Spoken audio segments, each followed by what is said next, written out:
Que bom. Tudo bem? Boa noite. Boa noite, Boa boa noite. noite, Adriana. Olha, seja bem-vindo, né? Mas eu quero dar as boas-vindas não só para o Adriano, né? E a gente está super feliz de tê-lo aqui. E para poder receber o Adriano e para nos receber, eu quero fazer uma oferenda, né? E eu quero oferecer para te receber, Adriano, que é um hábito nosso, para receber todo mundo que está aqui na sala. Eu vou ler um pequeno trecho Sim, fique à de uma vontade. matéria que eu separei.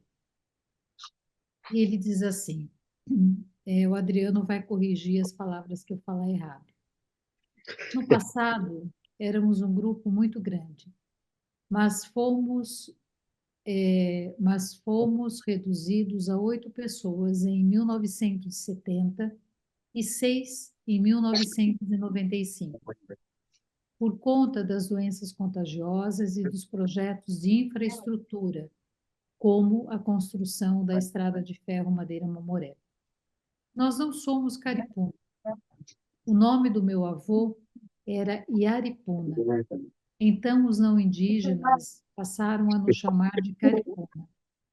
Nós somos Aê, ou Boca Preta, porque passamos genipapo na boca para os rituais funerários, de agradecimento ou para lembrar de algo muito triste na história dos antigos. Eu fui buscar, né, esse texto aqui de abertura, que é um começo, bem o comecinho de um livro que se chama Da Floresta para o Mundo. E é um livro exatamente do Adriano, escrito por ele. Então, começando, né, para poder ouvir o Adriano, ouvir a respeito dos Aripuna, dos Caripuna, nada melhor do que com o próprio Adriano. Então, Adriana, a palavra com você, para a gente aproveitar ao máximo esse tempo. E seja muito bem-vindo e muitíssimo obrigada de você estar conosco. Então, boa noite. Em primeiro lugar, agradeço pelo momento oportuno de estar com vocês, compartilhando a minha experiência, na qual eu estou vivendo hoje nos dois mundos, é o nosso jeito de se expressarmos, porque eu sou indígena originário e deixei um pouco de lado a minha questão cultural, que a cultura geralmente é mantida na floresta, e na cidade não tem floresta, como todos sabem. Atualmente, eu estou acadêmico do curso de Direito pela Universidade Católica, ou seja, a Faculdade Católica FCR de Rondônia. Estou no sétimo período e recentemente eu concluí meu trabalho de iniciação científico voltado na educação indígena dos Caripuna, no CNPq. Só falta publicar. E essa publicação a gente está vendo ter um espaço para que eu possa publicá-lo. Além de ser acadêmico, eu sou liderança do meu povo desde os meus 16 anos. Muitas pessoas confundem que eu estou a liderança há 16 anos, não. Eu estou desde os meus 16 aninhos de idade, hoje com 38 anos.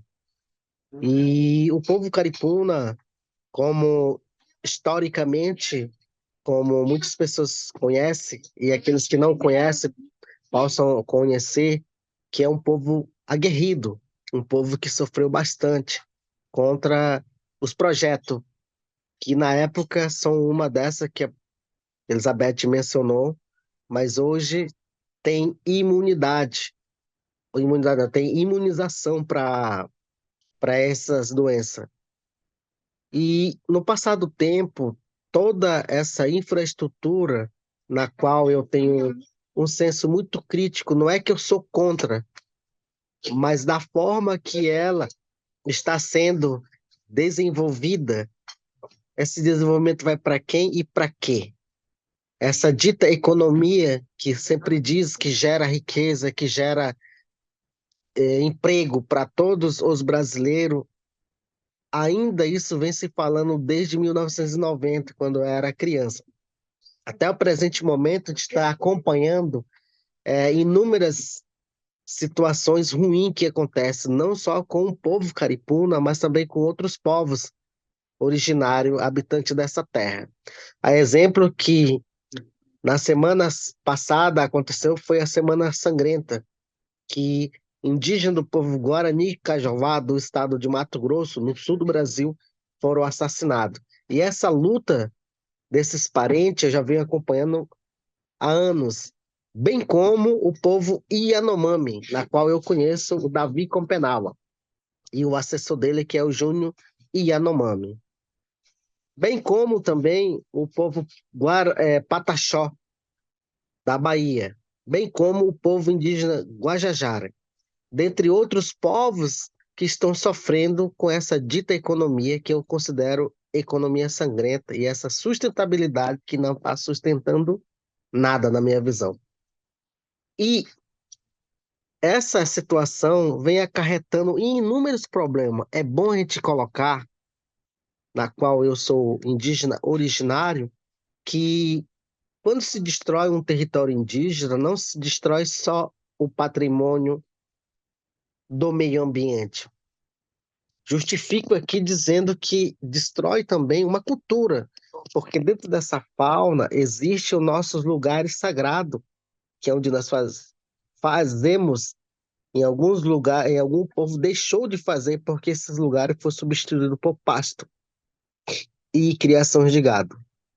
Esses lugares é também onde nós tiramos a nossa matéria-prima, que é nossas flechas tradicionais, nosso genipapo, que nós fazemos o grafismo no nosso corpo para rituais sagrados, tanto de sepultamento, tanto para comemoração de dias de farturas de alimentações e pesca.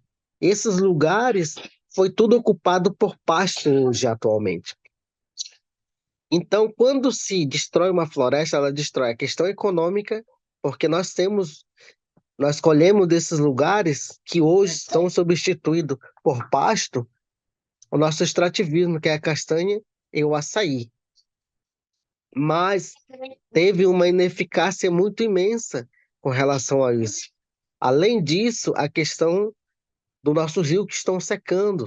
Os peixes têm diminuído no passado esses 10 anos que quando começou o desmatamento na Amazônia e o território caripuna foi um dos nono território indígena da região norte mais destruída desde 2017 a 2022 pelo censo e pelo dados do INPE, Instituto de Pesquisa, não sei como é que é, mas é INPE a sigla. Assim também como o Greenpeace, que fez trabalho conosco. Além disso, eu quero lembrar e dizer para vocês que acontece a questão do terror psicológico.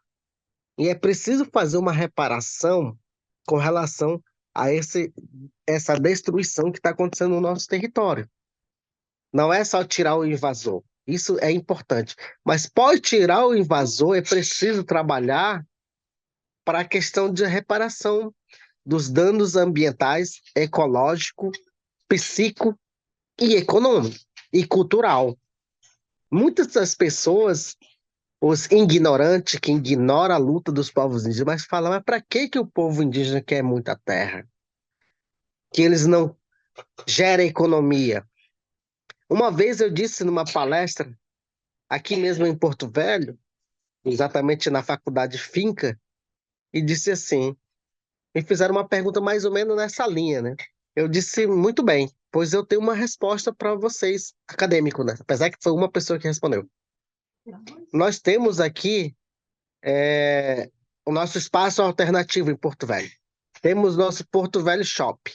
Nós temos ali o Rio Madeira, que é o Estrada de Ferro Madeira Mamoré, que recentemente foi inaugurado, depois de muito tempo, né? Sim, eles disseram. Então, vou transformar todos esses lugares em condomínios. No espaço alternativo, a gente vai construir prédios e prédios. E no shopping center vai transformar em condomínios. Eles disseram, mas rapaz, vai acabar com o nosso lazer de Porto Velho. Falei, pois é, aí está a resposta. É assim que nós queremos o território, por inteiro. Não queremos ela pela metade. Então, quando você destrói uma parte do nosso território, nós ficamos dessa forma precisando de uma parte, na qual eu estou dando o exemplo do espaço alternativo, dos Porto Velho Shopping e da Estrada de Ferro Madeira Mamoré, que foi recentemente inaugurada, eu disse para eles. Aí eles compreenderam por que que os indígenas hoje não precisam de muita terra. Eles desconstruíram esse olhar dizendo que os indígenas têm muita terra, que tem muita terra. Além disso, é, a questão cosmológica, a nossa cosmovisão está sendo afetada.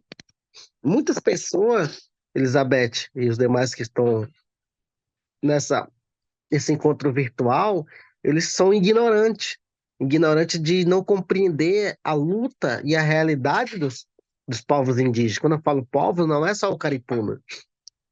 É preciso lembrar que começou o desmatamento na Amazônia, dentro dos territórios indígenas, tanto do caripuna e de outros povos, desde 2017, quando a AGU, que é o setor judiciário, fez o parecer, era bom depois pesquisar, parecer 001, dizendo que os indígenas não têm. Não, a partir daí começou.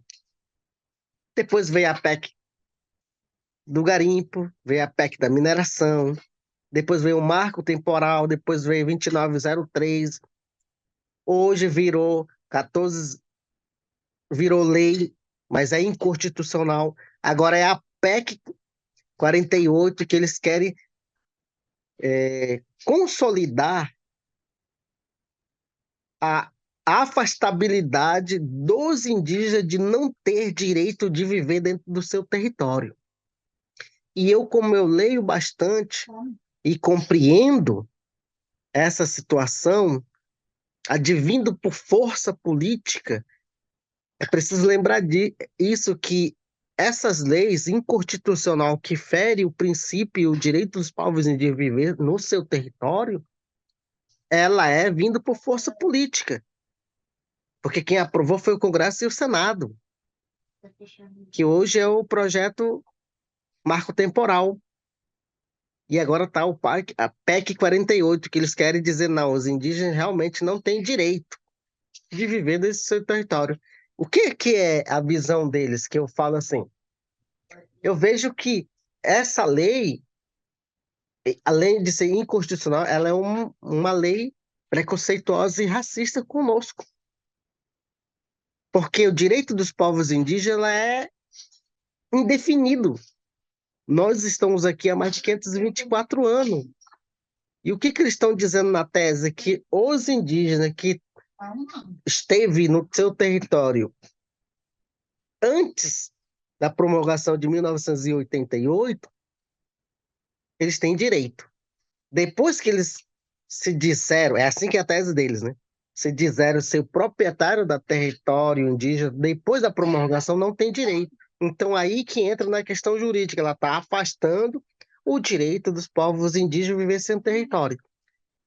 Nessa tese também é bom lembrar que os indígenas que já têm seu território homologado pós ou antes, ela também está vulnerável, porque abre precedente para os invasores adentrarem dentro do nosso território, para retirar as riquezas naturais, como minérios, madeiras, dentre outras riquezas naturais que existem dentro do solo, até mesmo pesca predatória, quase que não sai. E a gente sabe que existe muitas pessoas que é preconceituoso e racista conosco. Esse preconceito vem do racismo estrutural e do racismo institucionalizado. Eu não digo das instituições porque quem aprovou as leis foram as instituições, incluindo o judiciário também. Uma parte do judiciário não está conosco. E uma parte do Congresso e do Senado não está conosco. É preciso compreender. Eu tenho dito muito isso para os meus parentes aqui, através do Facebook, Instagram e WhatsApp, que temos que pensar bem quem iremos ou eleger para nos representar no município e na Câmara dos Vereadores, bem como em 2026, porque a floresta está pedindo socorro, a natureza está pedindo socorro. Falando em pedir socorro, é bom lembrar que no nosso estado, aqui por Baixo Madeira, eu não sei exatamente onde, se é no Nazaré ou em Calama, uma parte lá tá cheia, como se fosse dezembro. E aqui em Porto Velho tá seco. Na minha região, que é Jaci Paraná, mais acima da construção da hidrelétrica, está seco, mas está inavegável. Muito banco de areias, já está tendo peixes morrendo e outros tipos de animais aquáticos morrendo. Coisa que não acontecia há 20 anos atrás. E as pessoas fecham os olhos, ignoram isso, não vamos desmatar mesmo. Aí começa a reproduzir o senso comum, desrespeitando a ciência. A ciência já comprovou que vamos parar de desmatar a floresta. Não só a floresta amazônica, mas toda a floresta no mundo. Mas as pessoas ignoram e começam a desmatar em nome da economia sangrenta, em nome do desmatamento, em nome de terror psicológico, em nome de assassinato.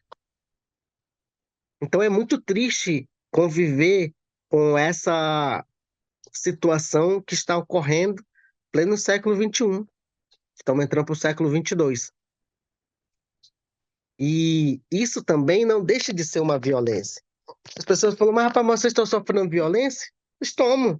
A violência pode ser emocional, físico, ou afetando o nosso território, já entrando na questão da psicologia. Violência não é só pegar arma de fogo ou agredir alguém com palavra, mas sim também a violência silenciosa. Então, a colonização ainda está acontecendo, mas de uma forma diferente. O direito de tomar o território indígena ainda está acontecendo, assim como aconteceu no século passado. Na década de 70, muitos indígenas foram assassinados. Se alguém for ver, puxar a estatística desta época, por exemplo, Paralelo 11, na região do Cone Sul de Rondônia, muitos interlagos foram assassinados. Inclusive, o ex-indígena, que era considerado como indígena do buraco, que é o Tanaru. E tem senador que foi eleito que tem terra sobreposta dentro da terra indígena Tanaru. Veja que situação.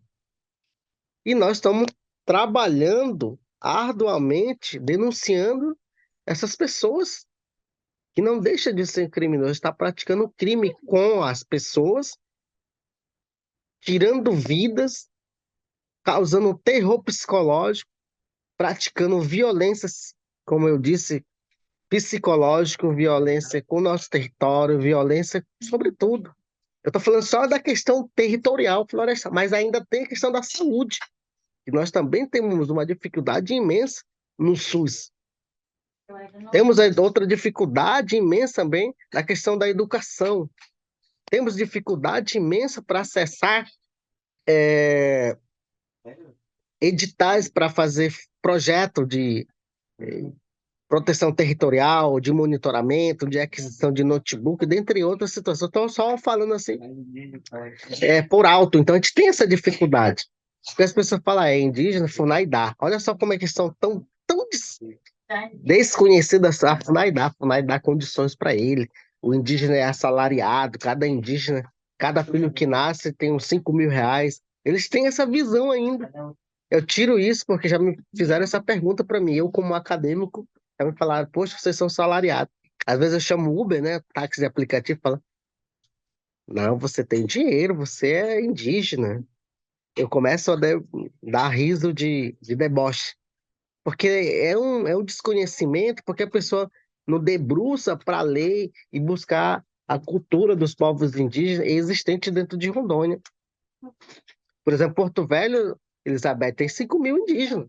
Só Porto Velho.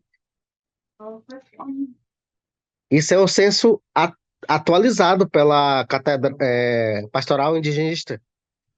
Mas no estado todo, são 11.110 indígenas, pelo dado da saúde indígena, na qual onde eu trabalhei por muito tempo. Então, é um desconhecimento imenso. A gente está tendo dificuldade de acessar as nossas cotas na faculdade. Então, a gente está enfrentando uma guerra silenciosa, está enfrentando desafio Então é preciso compreender o que é violência para esse povo.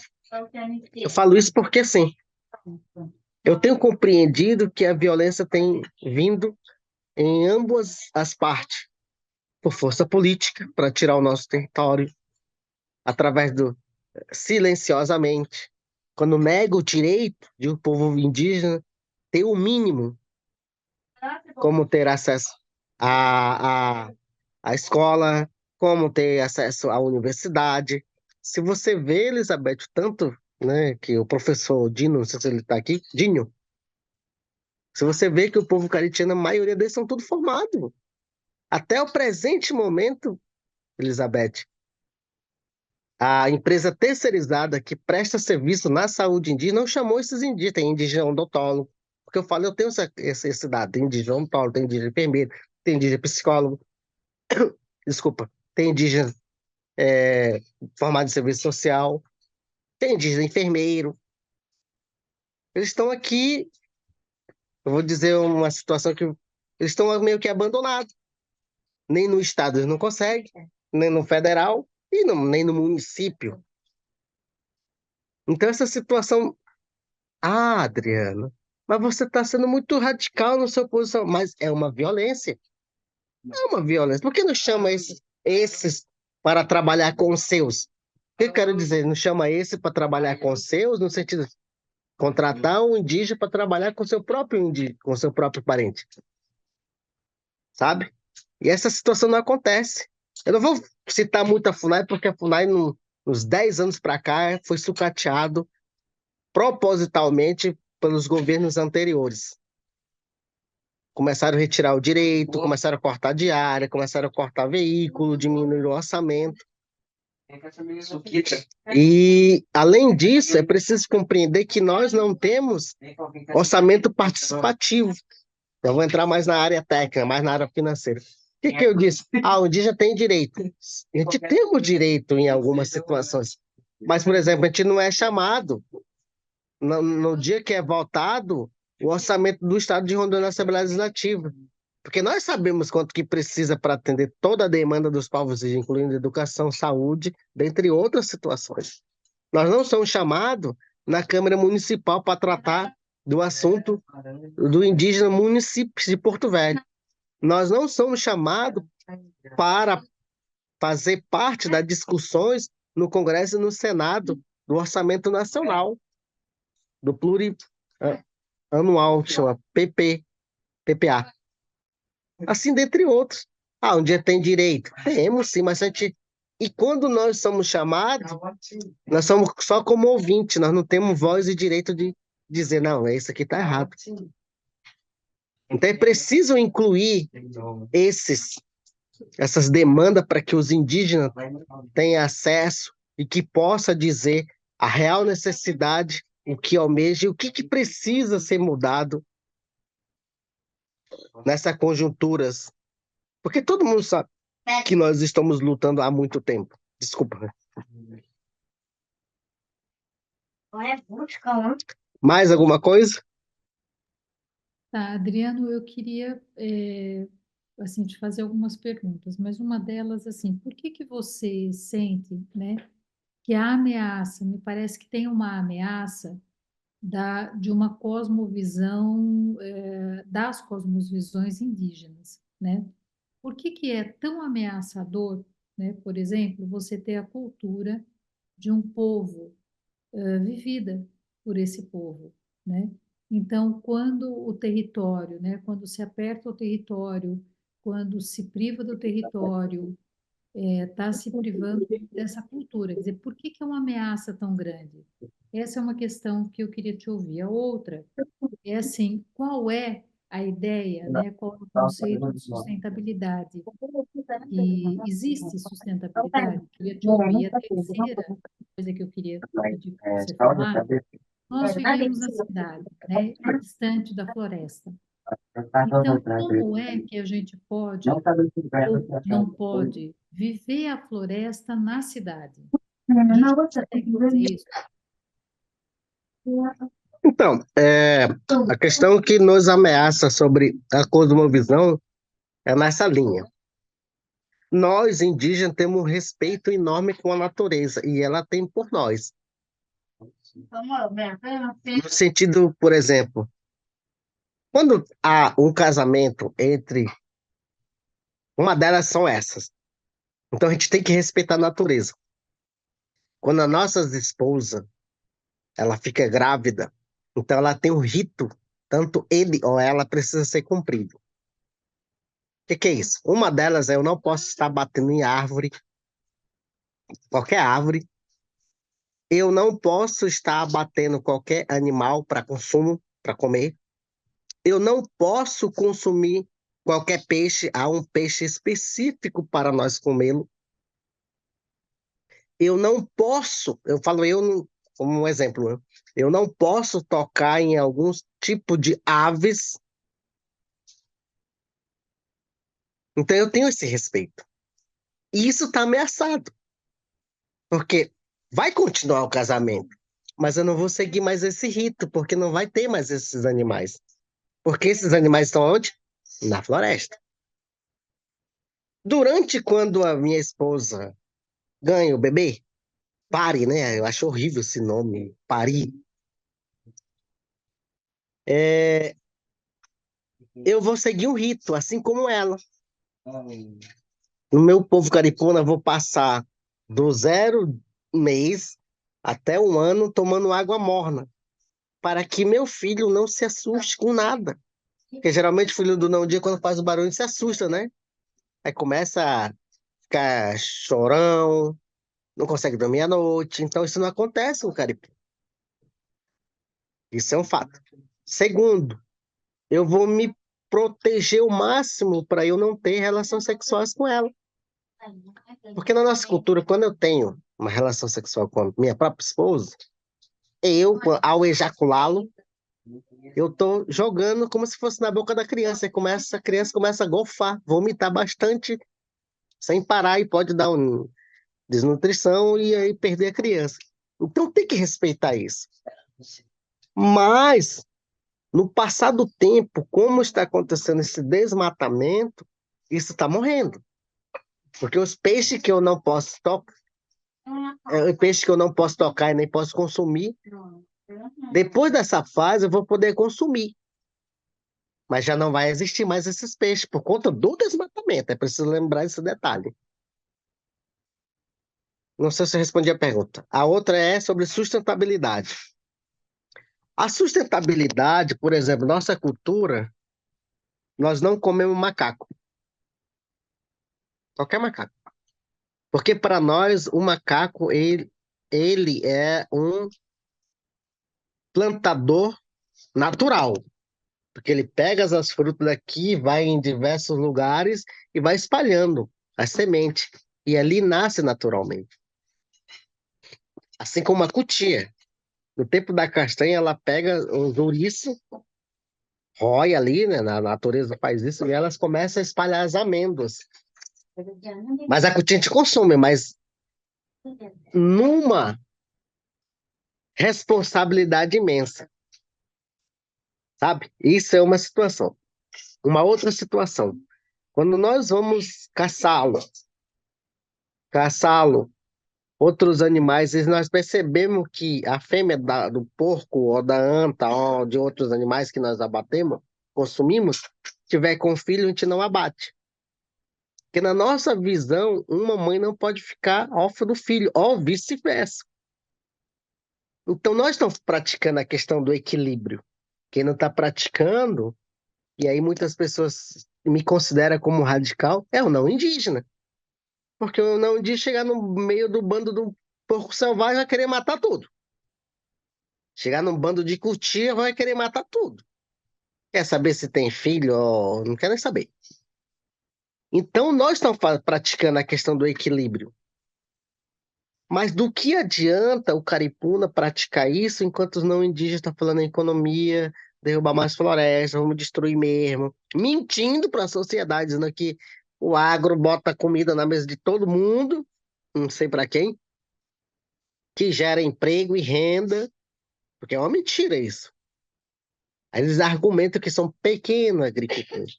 E a palavra, no sentido figurado, é pequeno, não tem poder aquisitivo de comprar um caminhões de grande escala ou tratores de 250 mil reais, até porque o verbo é pequeno agricultor. E a outra, qual é a pergunta, Elizabeth? Me faz lembrar a última? Como é, Adriano, que a gente pode viver na cidade, né? Tentando, já que a gente está longe da floresta, né? A maior parte das pessoas aqui moram muito longe, mesmo quem mora em Porto Velho, né? A floresta não está na beira, não está na beira de casa, né? Tá mais distante. Mas como é que a gente faz, né? Para tentar viver, como é que se sobrevive numa cidade quando se tem uma perspectiva de sustentabilidade desse ponto de vista que você está trazendo, né? Eu acho que é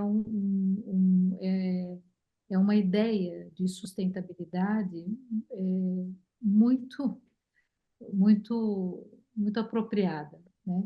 Sim. Mas como é que é Então, isso? na minha visão, para vocês não indígenas, eu vejo, vou dar um exemplo de grandes empresas. Eu sou construtora, mas eu também viso a questão da sustentabilidade. Tudo bem, no papel aceita tudo.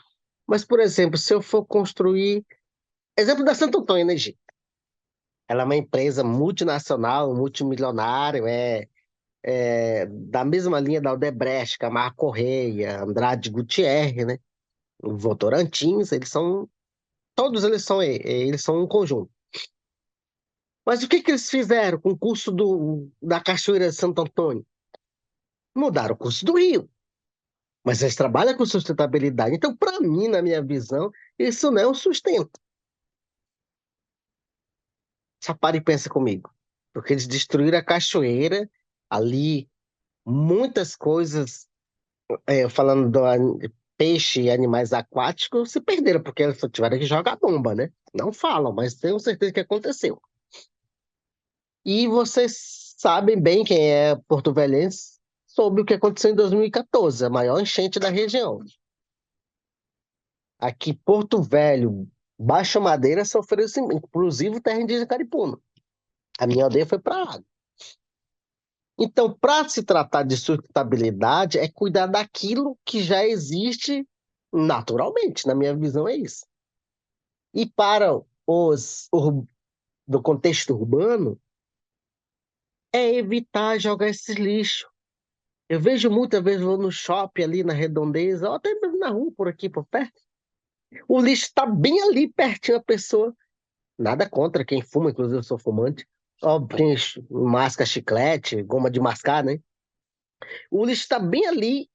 A pessoa não tem coragem de pegar aquele lixo e jogar dentro da lata de lixo. Ele joga de qualquer jeito. Imagina milhares, consequentemente, pessoas fazendo isso. Vai. Por isso que quando Porto Velho chove, tem até uma página no Instagram que é Cega Porto Velho. Quando chove, o pessoal faz um monte de meme, o pessoal de barco. Procede, porque alaga tudo. Aqui não se pensar em saneamento básico, destino do lixo. Eu falando destino do lixo mesmo. Não é jogar de qualquer jeito. Não pensaram em arborização urbana. Arborização urbana de verdade, não é aquelas árvorezinhas que no calor do sol, que nem é da nossa região, no calor do sol morrem. Não pensaram nisso. Não pensaram destino do lixo. Não temos água potável, não temos destino do esgoto, e dentre outras coisas. E eu vejo que eu acho absurdo o fundo eleitoral. 7 bilhões para campanha política. É um absurdo. Enquanto os hospitais estão precisando, educação, ineficácia do ensino médio da pré-escola ao ensino médio, saúde, nosso aqui, esgotado, pessoa com exaustão de trabalho.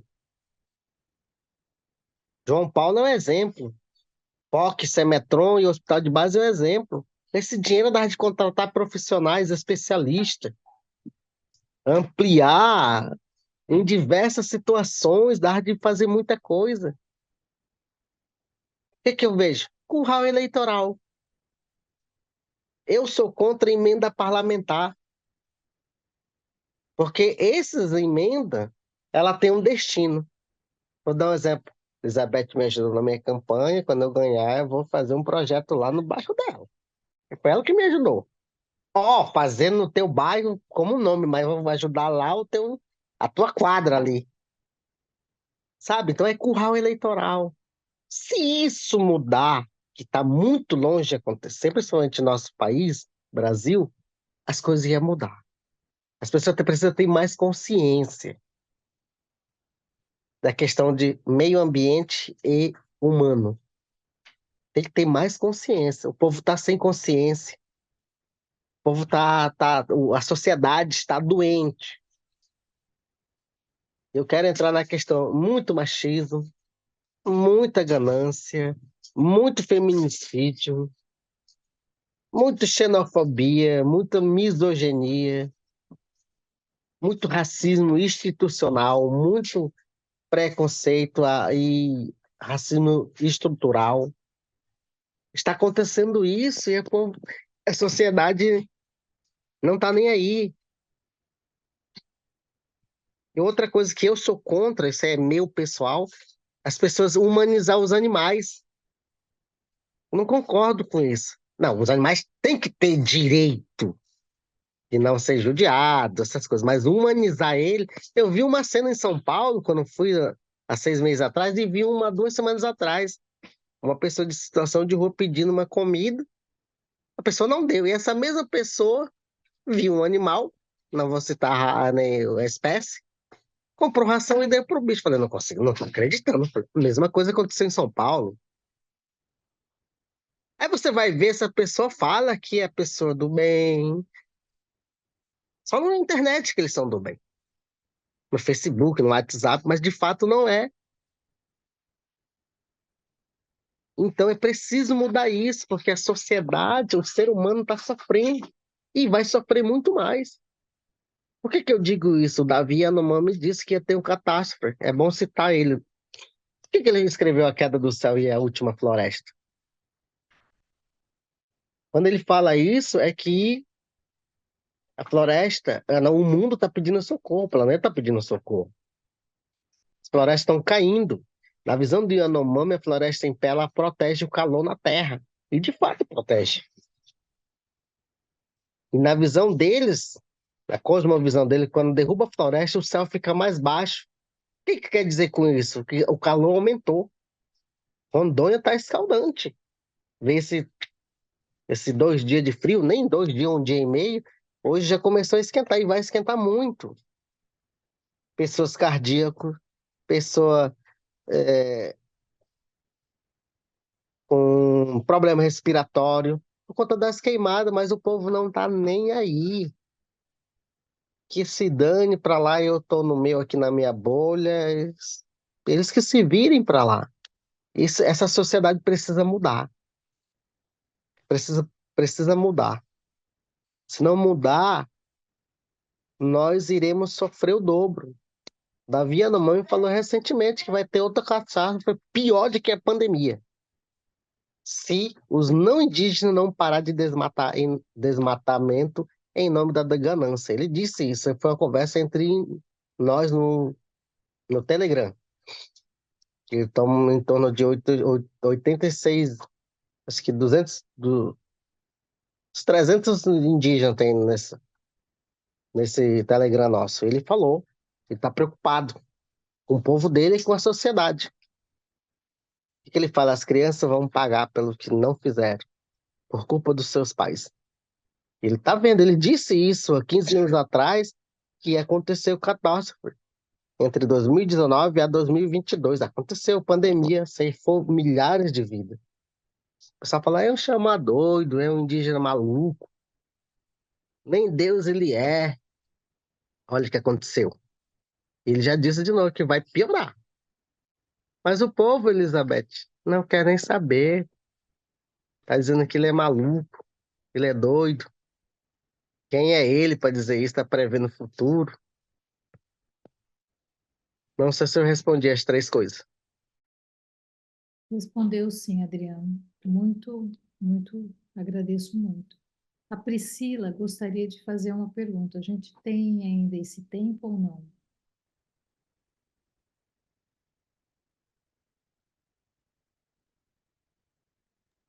Tenho sim, pode fazer a pergunta. Então tá, Priscila, tá com você a palavra. Se alguém mais quiser fazer uma pergunta, bota aqui no chat para a gente, tá? Por favor. Boa noite, muito obrigada pela oportunidade, né? Eu queria compartilhar, eu sou do Rio de Janeiro, professora, sou professora da rede pública da minha cidade, Niterói, e da Universidade do Estado do Rio de Janeiro, e eu sou da área de História, né? Quando o senhor falava, descrevia os ataques, né? Claro que eu entendo perfeitamente a especificidade da questão dos povos originários, mas eu sinto um ataque generalizado a, a quase tudo, infelizmente, né? A desqualificação da educação, a impossibilidade de se formar uma juventude que tenha uma reflexão, né? Possibilidade de diálogo, uma reflexão madura, uma escuta sensível ao professor, a desqualificação da nossa voz em sala, turmas abarrotadas, né? Ao mesmo tempo, para não falar muito sobre essa crise, a universidade sendo atacada o tempo inteiro, né? A gente não sabe para onde vai a colheita dos impostos, né? Porque o discurso é sempre de que não há dinheiro, né? E o senhor chamou dessa economia, anotei aqui, não sei em qual página, é, ai, desculpe, economia do lucro, né? Ou economia assassina, uma coisa assim. Há uma sensação, um sentimento generalizado dessa economia que puxa, né? O que a sociedade produz, a riqueza, e não devolve para essa sociedade de forma alguma, de forma de qualidade, né? Então, assim, eu acho que é uma crise mesmo, grave, né? Há uma troca da constituição do humano por algo que eu não percebo o que seria, né? Para onde vai a riqueza que a gente produz socialmente e onde ela está se colocando. Essa é uma impressão eu compartilho. Eu sinto realmente uma crise assim institucional, uma crise ética, uma crise moral muito forte. Nesse ano eleitoral, sobretudo, eu sinto uma paralisia, né? Eu não vejo nada acontecer, eu vejo tudo desaparecendo. A gente tem que lutar por coisas que eram óbvias, como, por exemplo, a qualidade da merenda escolar, né? Tem que ter proteína para a criança, tem que ter proteína para o jovem adulto. Mas a pergunta, já que o senhor tocou na crise também, na formação do ensino médio, é como a gente vai formar cidadãos conscientes da nossa própria história se nós estamos ceifando a história no ensino médio?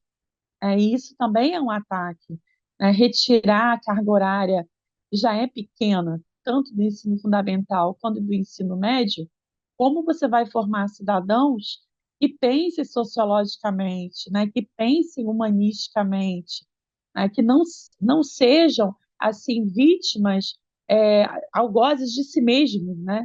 Porque compram ideias sem nenhuma reflexão, sem nenhuma oportunidade de reflexão, né?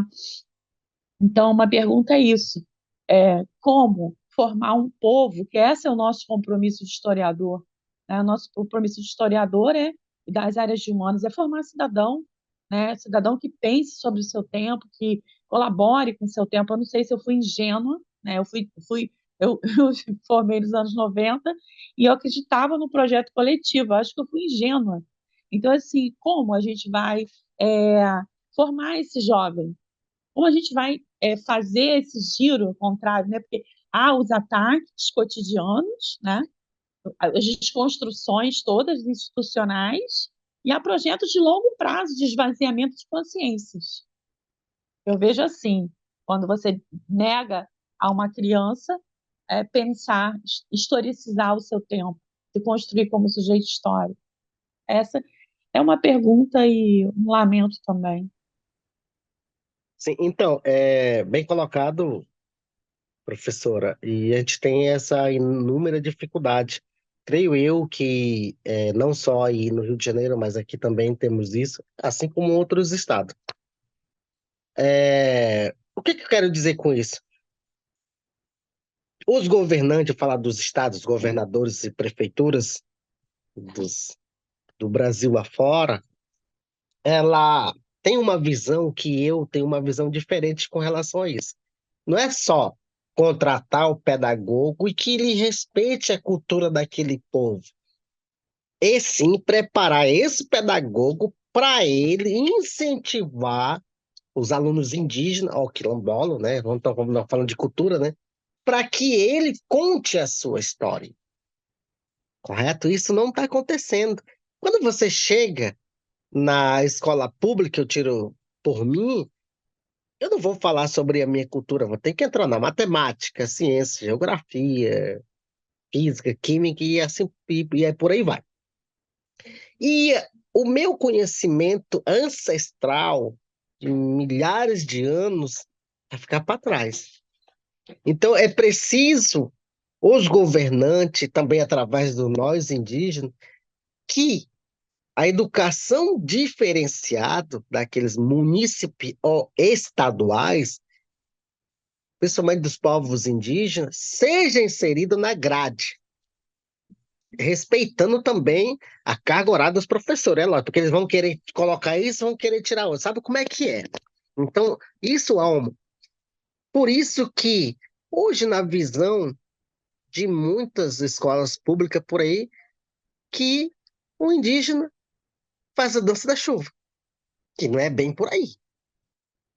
Que quando dança, bate a mão na boca. Só isso. Não fala quanto indígenas foram assassinados na invasão, não digo nem descobrimento, na invasão do Brasil, onde nós fomos escravos, porque os portugueses não sabiam fazer nada. Eles precisavam da nossa mão de obra, mas nós fazia a troco de chicotada, de escravidão mesmo. Hoje tem análogo a escravo, não, naquela época era chicotada mesmo, na base de tiro de pólvora. Não contam isso.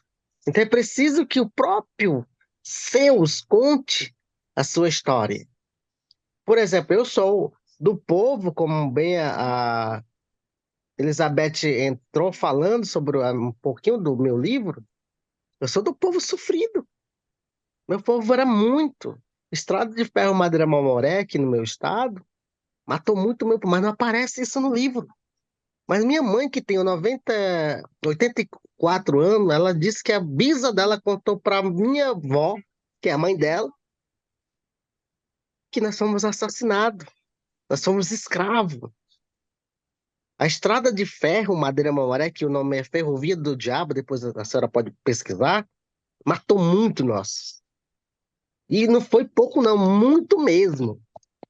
E nosso povo, na época, não tinha o conhecimento, queria tirar a trilha, ou seja, a linha de ferro, na mão e colocaram fio de alta tensão. Isso é a história da minha mãe, viva, contando para mim.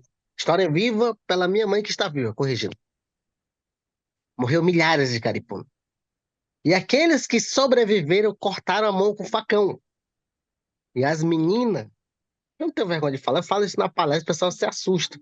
Era estrupada, escravo sexual, e depois de ser sofrido essa violência, os caras, os trabalhadores, amarrava como se fosse tratar animal, boi, essas coisas, e metia o facão e matava de sangue frio. Ninguém conta essa história. Então é triste. Se eu for falar isso, mas cadê a prova? Cadê a história? Eu tô falando porque é uma prova que minha mãe está dizendo que aconteceu. Hoje era para nós, caripunas, ter em torno de 1 milhão só em Porto Velho. Só nós. mas o povo nos assassinou. Assim como outros empreendimentos. Por isso que eu volto a dizer, não é que eu sou contra o desenvolvimento do país, eu sou contra da forma que ela entra, da forma que ela assassina o povo tradicional, como está acontecendo a questão do marco temporal, é para derrubar as florestas ainda existentes, aqueles que não for sair, eles vão meter a bala mesmo, tá nem aí, e aquele que não quiser sair vai ter que sair na marra. Então, é essa economia que a senhora não conseguiu mencionar, economia sangrenta que eu não concordo. Não é que eu sou contra, Adriano, você é contra? Então para, aqueles caras que tem que... Então para de comer arroz. Não, não é isso. Não é bem por aí. Você não está tendo argumento para... Eu estou dizendo que é a forma errada do que ela está trazendo para a sociedade indígena quilombola e ribeirinho das regiões. Assim como na Caatinga, na Mata Atlântica, no Peru, que é o vizinho do país aqui, do nosso estado, que a Elizabeth sabe, na Venezuela, que é colado ali com Roraima. Então, eu sou contra dessa forma, porque mataram muita gente.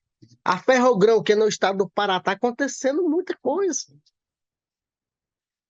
A Preta, né, que era assim, era considerada indígena assassinada há 2 meses atrás, depois você entra e pesquise, Pataxó. Paulinho Guajajara foi defender o território para não tirar madeira, que os caras estavam falando tudo em nome da economia, foi assassinado. O povo Guarani Caiová está defendendo seu território, foi assassinado também. Tudo em nome da economia. É isso que eu não concordo. O povo Yanomami, 578 criancinhas, por conta da pandemia, foram assassinadas. Congelou sua imagem. Você está me ouvindo?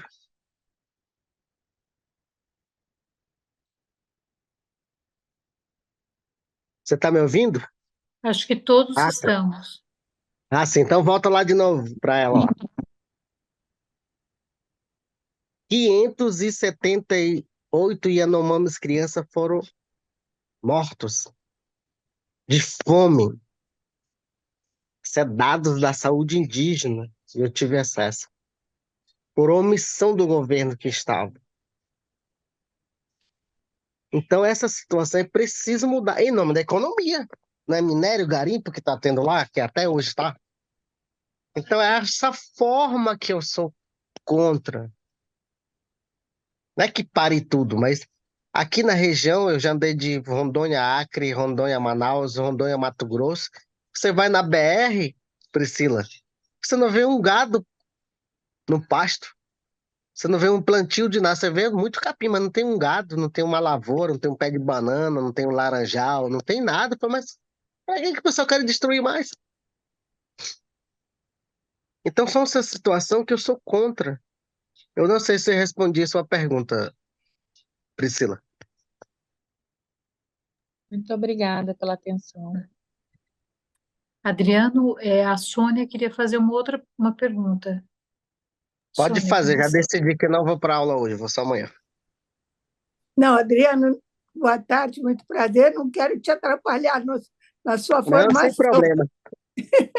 Eu só agradeço muito a sua participação e fiquei curiosa de saber atualmente, dado esse número grande de caripunas que foram assassinados e tal, se você tem uma ideia de quantos caripunas ainda existem e também como que você se tornou bilíngue, assim, eu imagino que você fale a sua língua original, como que você se tornou bilíngue de maneira tão eficiente, e se você puder nos dar uma palhinha de falar um pouco na sua língua, eu gostaria de ouvir.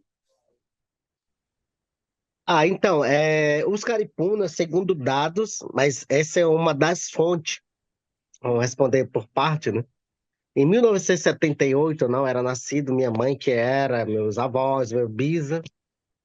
É bom vocês anotar, Benamor Fontes, que na época era SPI, Serviço de Proteção ao Índio. Inclusive tem um YouTube, isso aqui o nome é meio complicado, vou mandar para a Elizabeth, ela compartilha para vocês. Mas ela está fragmentada. Éramos em torno de 400 indígenas. Mas, em 1912, no século, né, nesta época, perdão, nós éramos mais, porque a estrada de ferro cortou o nosso território. E aconteceu o que eu falei agora, que os caripunas, os homens, guerreiros, tentaram arrancar a linha, o trilho, né, a linha de ferro, e ao percebê-lo, os funcionários colocaram fio de alta tensão, onde assassinou inúmeros. Aquele que estava vivo ia cortando de facão, no pescoço, no braço, onde dava. E as meninas, jovens, aconteceu o que eu falei, que eu não quero repetir mais, dá vontade até de chorar. E hoje, no passar desse tempo todo, nós somos 62 caripunas, incluindo, porque nós somos misturados hoje. Minha mãe casou-se, ela é viúva, meu pai faleceu há 20 anos atrás, ela ficou 10 anos solteira e se casou com um povo Ureuau que fala a mesma língua nossa.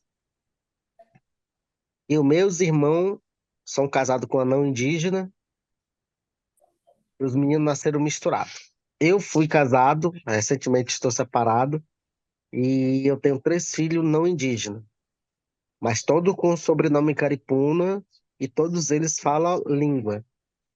E antes de eu entrar e falar uma palhinha, né, como a senhora disse, eu aprendi a falar português porque eu vivo lá e aqui, ou seja, eu vivo na aldeia. Agora eu tô ficando mais aqui, mais recente. Há 9 anos, mas eu tô mais na cidade. Mas na época eu morava, eu ficava uma parte na cidade, uma parte na aldeia. E sempre teve não indígena. Funcionário da FUNAI, enfermeiras, que na época não tinha ninguém formado nessa área, hoje tem. Então a gente começou a ter esse domínio. Mas eu fui mais curioso. Pegava gibi, ia ler e comecei a aprender. Eu sempre, desde muito novo, eu tinha 2 sonhos, mas um outro sonho não acabou. Um é ser piloto de caça e segundo, direito. E a minha luta começou a partir daí. Quando meu pai era vivo, quando eu fui para o Brasil 500 anos, em Porto Seguro, se eu não me recordo agora, o ano, eu vi que é aqui que eu tenho que continuar, minha luta de guerra. Eu deixei muito minha vida de lado pessoal, questão de estudar, me dediquei muito na luta. No entanto, nossa aldeia hoje é um dos mais estruturados, a gente tem internet, tem bom acesso terrestre, temos barcos, se caso a estrada não der mais de funcionar, a gente tem internet, a gente está correndo atrás, já vou entrar na palhinha, tá? A gente está conseguindo fazer um projeto para conseguir uma van, porque nosso povo está aumentando, então foi tudo através de mim. Além disso, de 2017, eu percorri o mundo denunciando o Estado brasileiro, e eu tive em vários países, e onde eu captei muito recurso para a construção das nossas casas, ajeitar nossa estrada, internet, aquisição de motocicleta, né? E motor aquático para a gente andar. E o que é que você quer que eu fale agora, na minha língua? Não sei, talvez. Bom dia, boa tarde, como vai você? Prazer em te conhecer. Ok. Deixa eu pegar carona no pedido da Sônia. Eu não sei se você canta, Adriano, mas se você cantar, eu pego carona com a Sônia.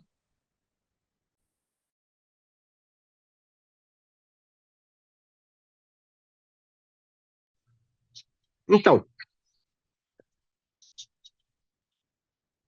Ampantona Pemé, Maraimpé. De Ipureté, a Nina de Pemé, o de Nimua Pemé. Eu disse boa noite para vocês, agradeço pelo momento, de que vocês podem me escutar a minha história.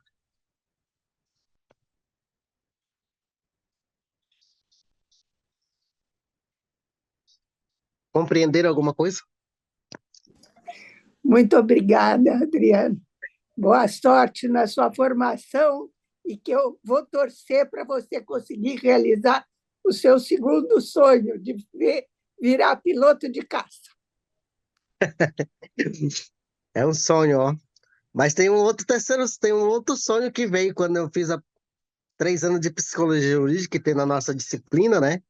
Eu me encontrei na psicologia, achei muito lindo. Tem muito Eles, psicólogo aqui nesse grupo, eu, inclusive. sim, sim. Então, Elizabeth, eu vou cantar uma palhinha para vocês. Uma música da Anta, né? Diretamente. Tupa, ei. Diretamente. Tupa, ei. Para nós, esse cântico da Anta é quando ela está se descobrindo que algo de ruim vai acontecer com ela. Quando vai acabar a floresta ou vai derrubar as plantas dela. Estou me sentindo fraco, não sei o que será de mim a partir de hoje. É a canção. Estou me sentindo fraco, não sei o que será de mim a partir de hoje. Mas quem vê que a anta está triste, somente o grande pajé, que nós não temos pajé. Hoje não temos pajé na nossa aldeia. Esqueci de mencionar isso. Hoje não tem. Então essas músicas são contadas pelos antigos, que hoje só temos duas pessoas, que é minha mãe e o meu tio, que são dois irmãos. E tem o terceiro tio que é por parte do meu pai. Então eles têm a história viva.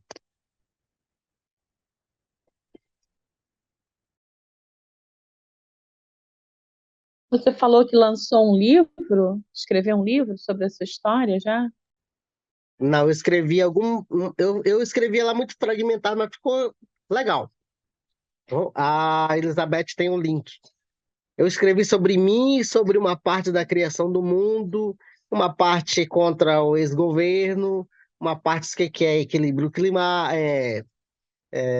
A única coisa que é equilibrado é a natureza, mas ficou muito bem. Eu só não, eu tenho um rascunho, eu só não escrevi mais porque aqui no nosso estado é muito difícil.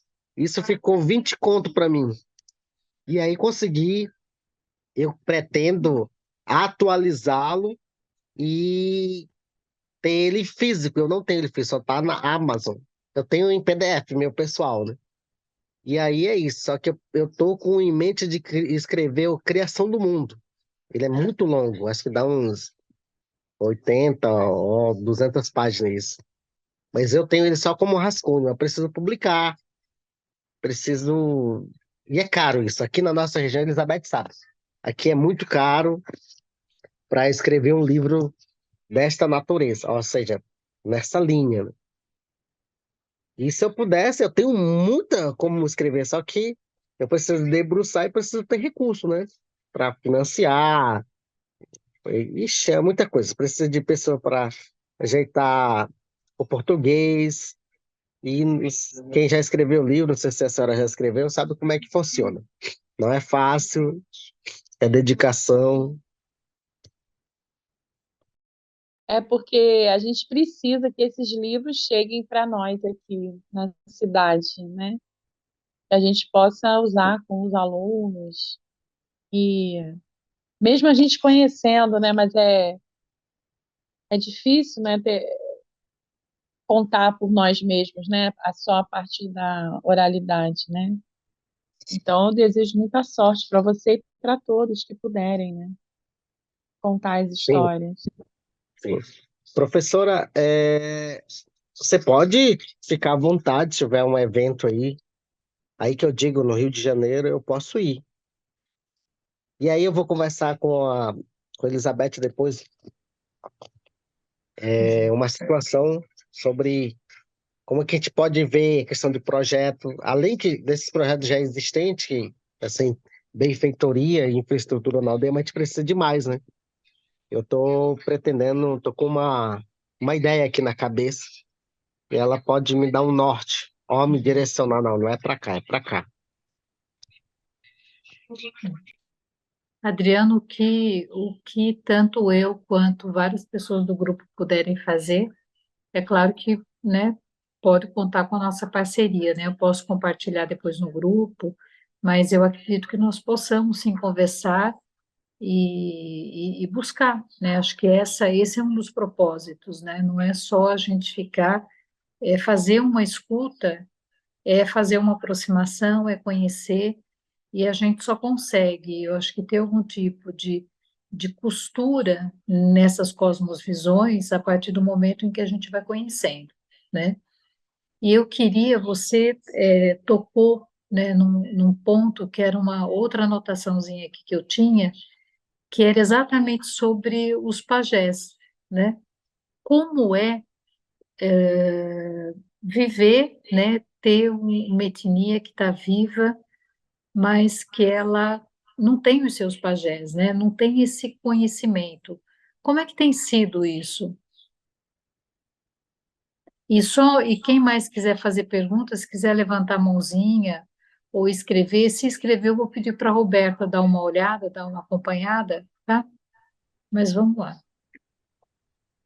Então, hoje a gente temos um enfermeiro tradicional que conhece as ervas para algumas situações acidentais. O que é isso? Para animal peçonhento, como ferrada de cobra, ó, picada, não sei, eu não gosto de usar esse verbo picada, ferroada de aranha, ferroada de escorpião, para a gripe e só por enquanto. Então a gente ainda tem esse conhecimento. Meu tio, que é expert nessa área, ele me ensinou. Mas a cura que era, segundo meu tio e minha mãe fala, do pajé, depende, varia muito. Quando eu digo varia, é porque tem povo que faz o ritual no corpo, assoprando aquela fumaça, tabaco, né? Nosso não era assim. Nós fazia cura através do sonho. Por exemplo, se eu fosse pajé olhar para você, Elizabeth, mas eu não ia falar para você, eu já sabia que você estava enferma. Eu ia num sonho e te curava. Não ia tocar nada em você. A única coisa que eu ia falar, Elizabeth, você vai tomar esse remédio e siga esse ritual. Nenhum momento você diz, não, para quê? Eu não tô doente. Não, você apenas tinha que segui-lo. Então era assim que era a cura. Aí o auxiliar, ó, o enfermeiro, que conhece a medicina, ele ia te acompanhar para ver se você não estava fugindo do horário ou do dia de tomar o remédio, seguindo o rito que ele orientou. Mas geralmente era muito raro o enfermeiro, só para você entender, o enfermeiro tradicional seguir, porque sabe que tinha que seguir aquele rito, porque alguma coisa ia acontecer de errado. Exemplo, se você tomar um antibiótico hoje, ela cura uma parte e depois você não toma mais, a bactéria fica em resistência, se for no caso de tratamento de bactéria. É tipo isso assim. Não sei se eu respondi, Elizabeth.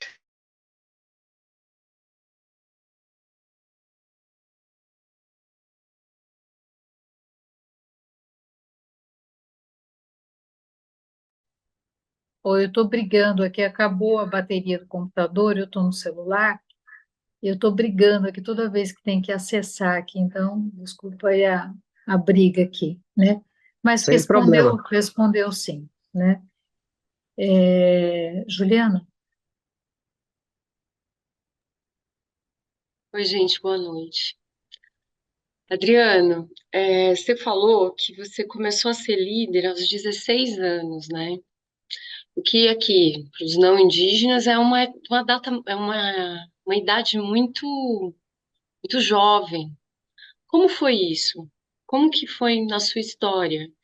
Esses 16 anos, esse chamado, e ocupar esse espaço de liderança tão jovem? Se é que é Então, jovem na sua etnia. muito bem, você quase respondeu a própria pergunta.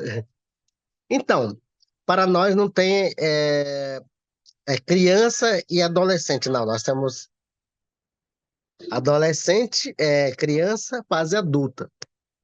Então, para nós, nessa idade já é adulto. Até na questão de casamento, assim como a menina moça. Porque para vocês tem criança, adolescente, depois jovem, depois adulto. Não, nós saímos do adolescente direto para a fase adulta. Então, para mim, foi uma experiência muito boa. Eu passei por muita situação difícil, porque eu enfrentei um gigante. Gigante esses são os pessoas que destroem a floresta. Fui ameaçado de morte já. Muitos problemas aconteceram, não foi fácil. E por eu ter essa boa oratória que meu parente me escolheu, então vai ser você. No entanto, nas Foram repartições do governo. eles que escolheram, então? Foram eles Sim, que te sim, escolheram? sim, sim. Uau! Você é bom na oratória, você está preparado, você tem argumento. Quando você for. Tem coisa que você vai ter que ser radical, tem coisa que você vai ter que justificar no senso comum para pessoas entenderem. Em todo lugar, você está militando. Você é vermelho. As pessoas, olha como é que é, né? Você já está fazendo militância, que a vez nem é, né? Então tem isso. Então a gente tem que argumentar, contrapor com essas ideias desses caras, né? Muitas vezes acontece isso. Mas assim, então, eles que me escolheram e estou até agora e não pretendo sair. Porque isso também tem abrido muita porta, onde eu tive acesso. Antes de eu ser acadêmico, eu já tinha muito acesso ao judiciário, muita gente importante, muito acesso aos inimigos, porque a gente não tem amigo para todo lado, né? Então, são essas coisas, mas a gente sempre se resguarda em tudo. E são situações que aconteceram no cotidiano da minha vida, hoje com 38 anos. Mas não foi fácil, e não está sendo fácil. Não sei se eu respondi a sua pergunta. Grata, muito grata. Adriano, você pode contar um pouco para a gente como é que é essa passagem, então, da condição da criança para a condição do adulto? Tem algum rito que marca isso ou não? Como é que acontece? E quando que essa pessoa, como é que as relações, os casamentos se dão, né? É, que indicação se tem? As pessoas se escolhem, e quando escolhe um não indígena, como é que a aldeia, né, processa isso? Sim. Então, vocês não indígenas dá o nome de casamento arranjado. Que muitas. Vou entrar aqui, mas não leve pro coração. Tem muita feminista que não gosta e fica chateado. Mas isso acontece na nossa cultura. Por exemplo, vou dar um exemplo para ficar bem claro para vocês. Nós temos 3 clãs. A espécie de clã é como se fosse a questão do zodíaco. Não tem área, aquário, peixe, e assim vai. Vou falar do meu signo, que eu sou ariano, eu sou de abril. Por exemplo, na minha cultura, por ser clã ariano, só para que vocês entendam, eu não posso casar com uma outra ariana. Porque uma ariana, por mais que não é meu sangue, mas a nossa visão e como os cosmovisão da nossa cultura,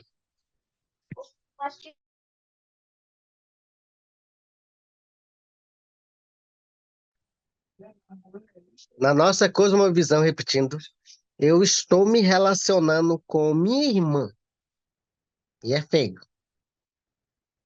Tá, então eu posso me relacionar com outra pessoa de outro signo, aquário. Só um exemplo, eu só estou dando um exemplo para que vocês entendam a questão do clã. Por exemplo, meu clã é Muntunuguera, aquela ave Muntum. A Elizabeth conhece, que é da região aqui. Aí tem o Taravé, que é a Maritaca, ou seja, arara azul, para que vocês entendam.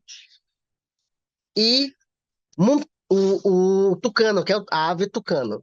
Então, no meu caso, eu posso me relacionar com uma Tarabé ou com o tucano, mas eu não posso me relacionar com a ave Muntum, que é meu sangue. Tá. Quando há dois casais, ó, desses 2 clãs, ou desses 3 clãs na qual eu mencionei, Por exemplo, só um exemplo, só para fazer uma comparação. Eu sou casado com uma taravé, aí eu falo, ó, sabia que eu já sei o sexo do meu filho, ó, minha filha. Aí lá o tucano é casado com um muntum, que pode, né? Porque não são mistura.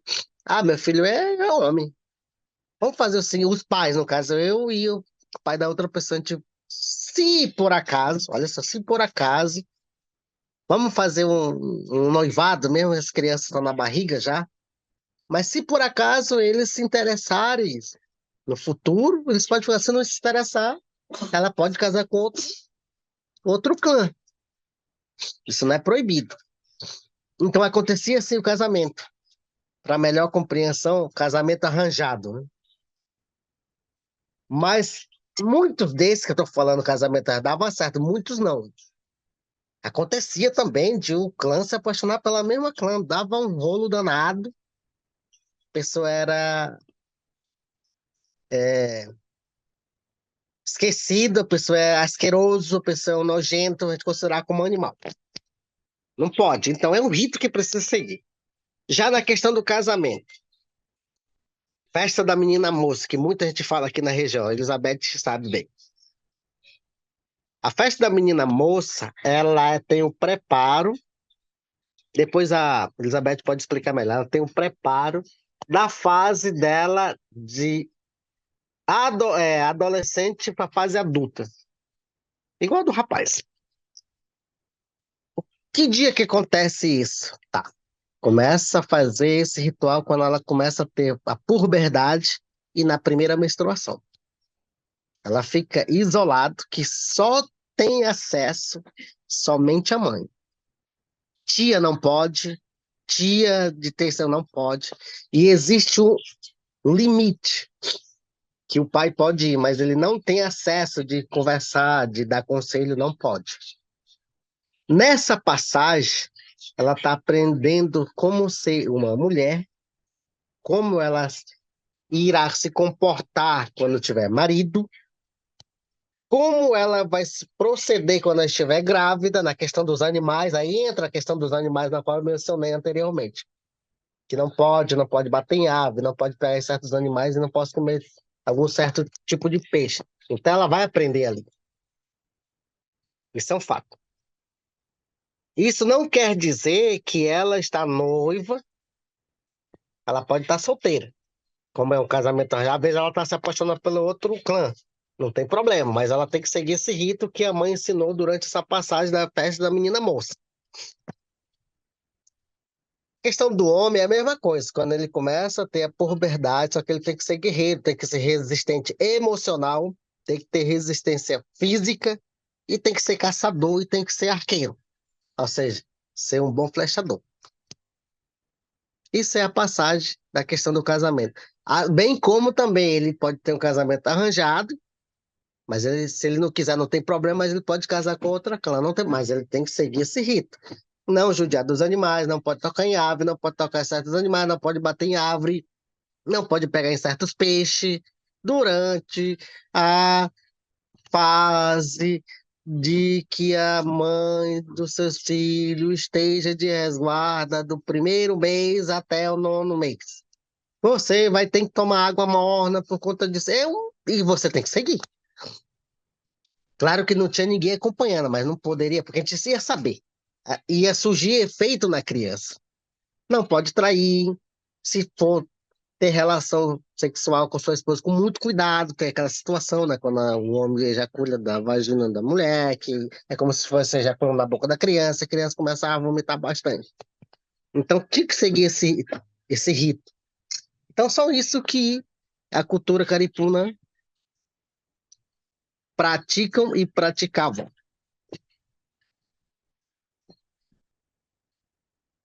Mas tem muitas pessoas que isso é errado. Isso é louco, né, Elizabeth? Que fala? Principalmente as pessoas que têm dificuldade em lidar com tudo aquilo que não é o seu próprio espelho, né? E que julga as coisas a partir das suas culturas, né? E do seu único conhecimento.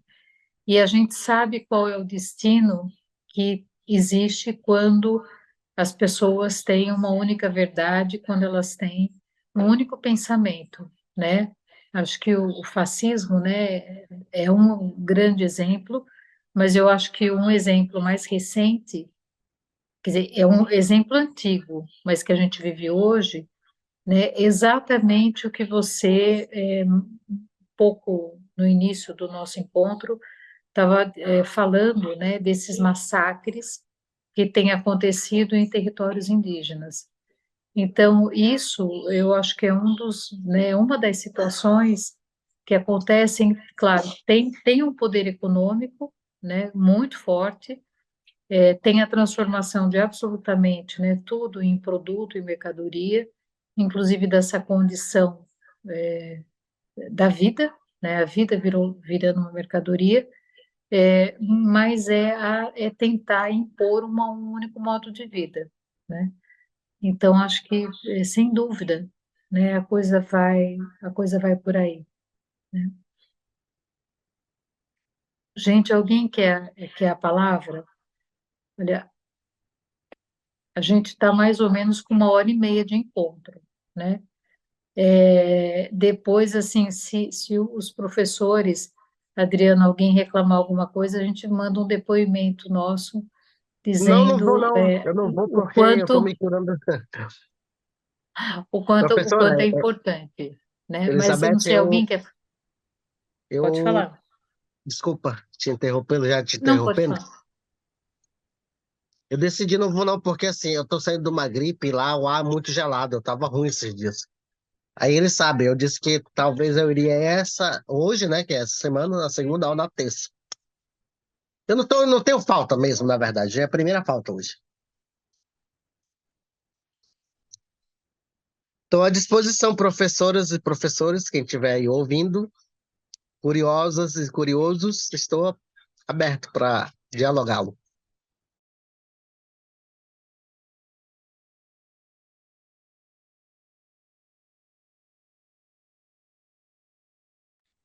Adriano, e a questão do sonho, né? Você falou do pajé, do que o pajé curava nos sonhos. Você, hoje o sonho tem alguma participação? Como que é isso na aldeia caripuna, o mundo dos sonhos? Então, o sonho para a gente tem como verdades. Por exemplo, esses dias mesmo, meu pai já é falecido, né? Como eu disse na minha mensagem anterior. Ele disse isso para mim há 15 anos atrás. Ele disse para mim que eu não ia ficar muito tempo com a mãe dos meus filhos. E aconteceu. E eu acreditei, né? Quando veio a questão não dar mais certo, porque ela não é indígena, eu já sabia já. Só que eu não disse para ela, né? Emocionalmente eu já estava preparado. Então eu acredito, né? Eu não posso dizer para os outros caripuna, responder, perdão, porque assim, hoje tem uma mistura que ocorreu de diversas culturas. E eu pessoalmente, eu sou muito pé atrás com questão da, da, do cristianismo. Por quê? Eles estão impondo, dizendo que as nossas culturas estão errado. Por exemplo, esse ritual que eu disse de festa de tradicional, de colocar as meninas para dar passagem. Eles consideram como cárcere privado, mas se esse cárcere privado, a gente vem mantendo há mais de milenar, né? E aí? E isso tem afetado muito a questão cultural dos povos indígenas. As pessoas, não, mas rapaz, você está fazendo segregação racial, só a tua cultura que tem valor. Eu falei, não, não é bem assim, não. Ao contrário deles, eles estão impondo, e nós não impõe, né? Essa é a minha visão. Não sei se eu respondi. Mas aí você disse que você sonhou com seu pai há 15 anos atrás, ele veio em sonho falar para você? É Sim, isso? sim. E Uau! 5 anos depois houve a separação. Uau. Então Mas isso era uma aconteceu. conversa com ele mesmo. Você estava conversando com ele. Sim, sim, sim. Porque Uau. assim, ele quando faleceu tinha em torno de 9 ou 10 anos.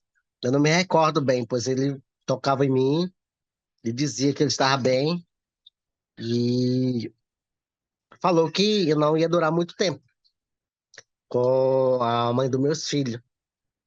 Ia acontecer inúmeras situações que era para mim ser muito forte emocionalmente, e aconteceu mesmo, né? Na qual eu não quero mencionar aqui. E aí, quando aconteceu, eu já estava preparado emocionalmente. Então, eu acredito. Muitas pessoas não acreditam, mas eu acredito. Ai, deixa eu entrar na conversa. Pode entrar, Ai, professora. ai, Juliana, Adriana, então, porque eu acho que não sei se esse encontro, né, que a Elizabeth promove com vocês, né, e também com a leitura do livro, eu acho que ele nos aproximou, hein, Elizabeth? Não sei. Porque aqui todo mundo acredita em sonho também. Eu também sou como a sua cultura. E eu gosto de sonhar. Eu acordo e corro para anotar os meus sonhos. Presto muita atenção às mensagens que chegam, né? Então, porque todos nós seguimos uma linha dentro da psicologia, né, do Jung, e ligada a essa questão, né, de que o sonho é a mensagem do nosso inconsciente, portanto, pode antecipar mesmo o futuro, né? Então, eu me sinto feliz, assim, né, de ver que existe uma cosmovisão, né, no meio dessa confusão toda a qual nós pertencemos, né, que fala a mesma linguagem, que tem uma mesma verdade. Sempre feliz quando algum representante, né, chega com o sonho. Eu acho que todo mundo aqui, né, Elizabeth?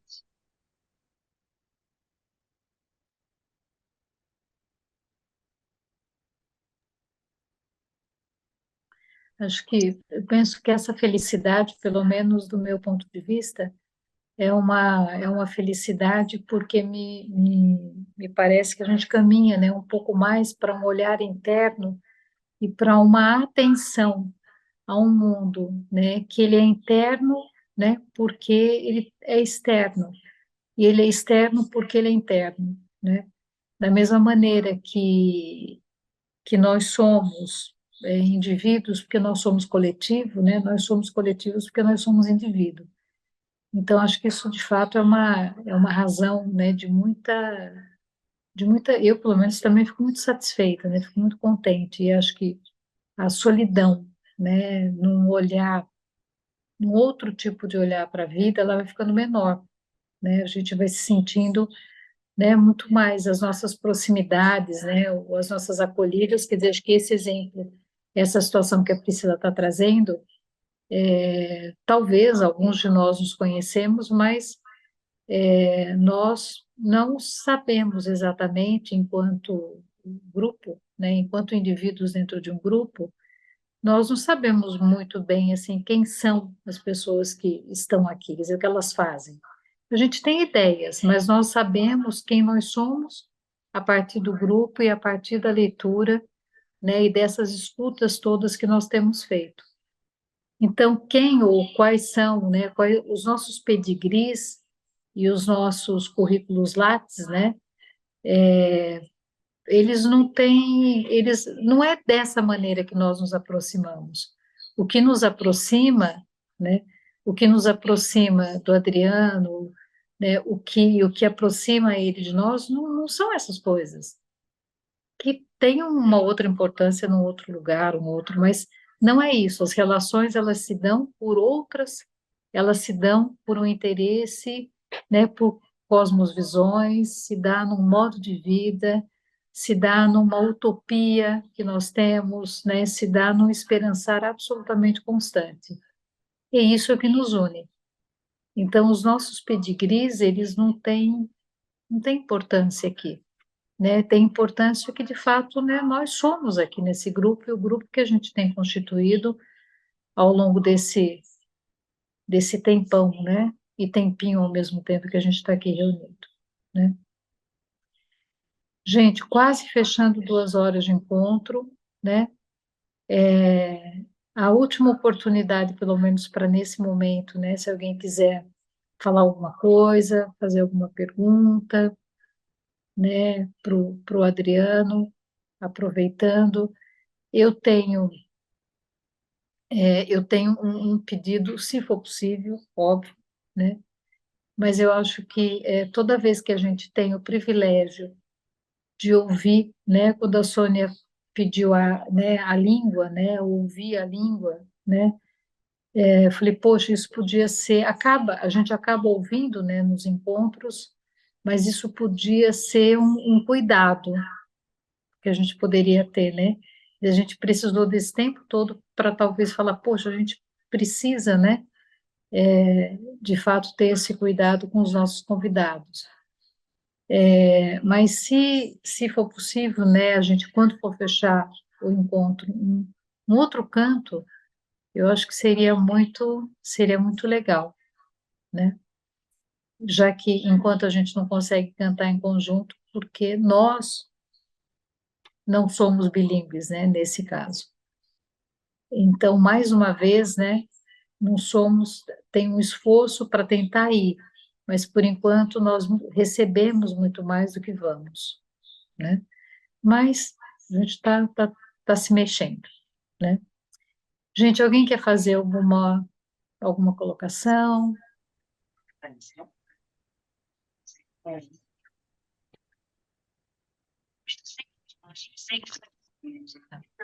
Adriano, então, se você quiser ter uma fala final, alguma coisa que a gente não tenha perguntado, ou que você sinta vontade de falar, por favor. Então, mais uma vez eu agradeço por esse momento, que eu quero pedir desculpa porque os horários não estavam dando certo e hoje deu certo. E por minha iniciação própria também, eu já decidi que não vou para a faculdade hoje, por conta que eu estou saindo de uma gripe, porque eu não gosto de dever nada para ninguém e nada pela metade, e ser meu pessoal. Até porque eu venho de uma outra cultura, né? A gente tem uma responsabilidade imensa, como na qual eu disse, no casamento, com a natureza, com os animais. Então, eu tenho esse princípio. Se eu não puder, eu digo, não, não posso. Se eu iniciar, eu tenho que terminar. Então, esse é o princípio meu, pessoal. Então, eu cumpri, eu acho, a primeira etapa, na minha visão, com esse diálogo. Eu pretendo conhecer você pessoalmente, viu, Elizabeth? Você que está aqui na minha cidade. Vamos marcar qualquer hora dessa. Eu estou tranquilo da tarde, do dia todo. E eu precisava Ó, vamos, conversar com você. Pode falar, desculpa. não, não, não, não. Eu ia dizer assim, a gente vamos preparar um peixe. Opa, isso é bom. Então, e assim, o que eu peço para vocês, principalmente as professoras de outro estado, que busque informação mais profunda. Não estou dizendo que vocês não estão buscando, tá? Sobre o que está acontecendo no contexto, no cenário político dos 10 anos para cá. O que se avançou na luta dos povos indígenas? Avançou muitas coisas, mas esse avanço está fragmentado. Por exemplo, demarcação do nosso território, falta muito território a ser demarcado. Saúde, precisa se fazer mais coisas.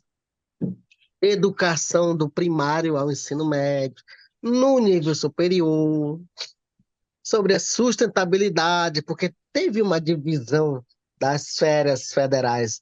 O IBAMA fica uma parte da proteção territorial, o FUNAI também. A educação está vinculada ao Ministério da Educação. Segurança Pública, né, que a Polícia Federal está vinculada ao Ministério da Justiça. A saúde indígena está vinculada ao OMS, que é o Ministério da Saúde. Então é preciso ver o que avançou. E que, para nos ajudar, nos indique também editais de projeto, na questão voltado para a questão indígena, ó, para a área de meio ambiente, porque é isso que está faltando. Porque nós não estamos querendo, como nós não só dependemos do governo, claro que a gente depende deles.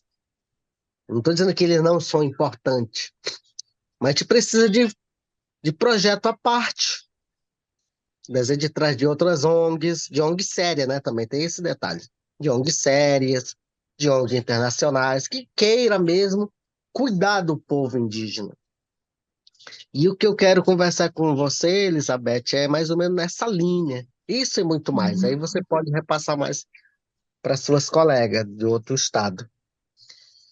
E assim, eu quero dizer que para vocês não indígenas, que têm sangue indígena, mas muito pouco, porque todos nós não, vocês também fazem parte, porque o mundo foi uma mistura, indígena com não indígena, asiático com negro e assim sucessivamente.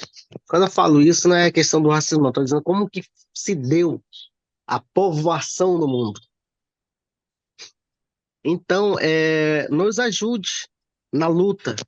Esse ajudar pode ser republicando nossos vídeos, no contexto acadêmico, no contexto de luta, de justiça social, no contexto de dizer os indígenas é importante mesmo para o mundo, para mim, para os meus netos, para os meus bisnetos. Nós dissemos isso para nós também, porque eles estão protegendo aquilo que é mais sagrado, que serve para todos nós.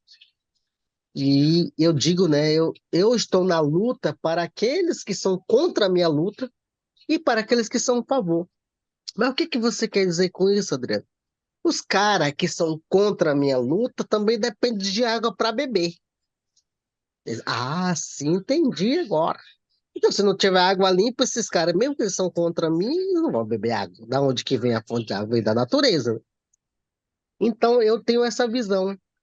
As pessoas que são contra a luta dos povos indígenas, sobretudo dos caripuna, eles dependem da minha luta, indiretamente. E aqueles que são a favor também dependem muito mais, porque estão do meu lado. E lutar, professoras e pesquisadores e Elizabeth que estão aqui, não é fácil. Estar na linha de frente, enfrentando esse gigante, é muito sério e perigoso. Aqui no nosso estado, Elizabeth depois pode confirmar isso com mais detalhes, que existe milícia de campo, em campo. Os ativistas ambientais, líderes indígenas, líderes ribeirinhos são muito assassinados. Então aqui tem milícia de campo. A pessoa diz que não tem, mas tem sim. Então a gente tem que tomar muito cuidado.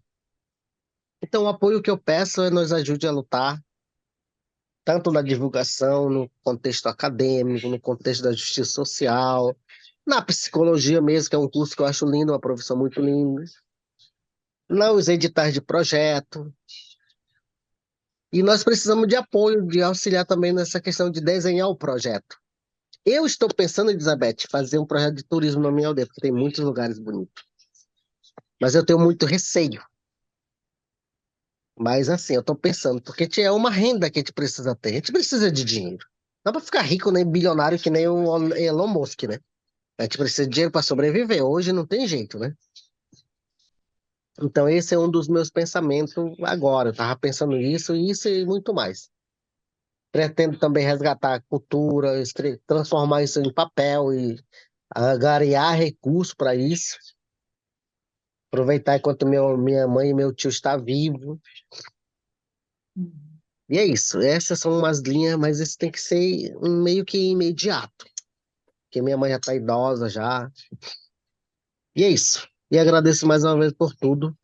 E assim, quem tiver Instagram, Facebook, Twitter, eu tenho. Vou passar os links para Elizabeth, tá? Elizabeth, no seu WhatsApp, você cola e copia e manda lá no grupo de vocês.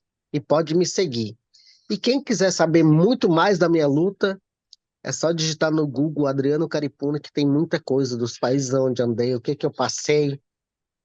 o que que eu sou. Tem muita coisa lá sobre mim. Eu não estou auto me titulando, não, mas é o que tem. E são essas minhas palavras por agora. Beleza. Adriano, muitíssimo obrigado. Pessoal, super obrigado também, né?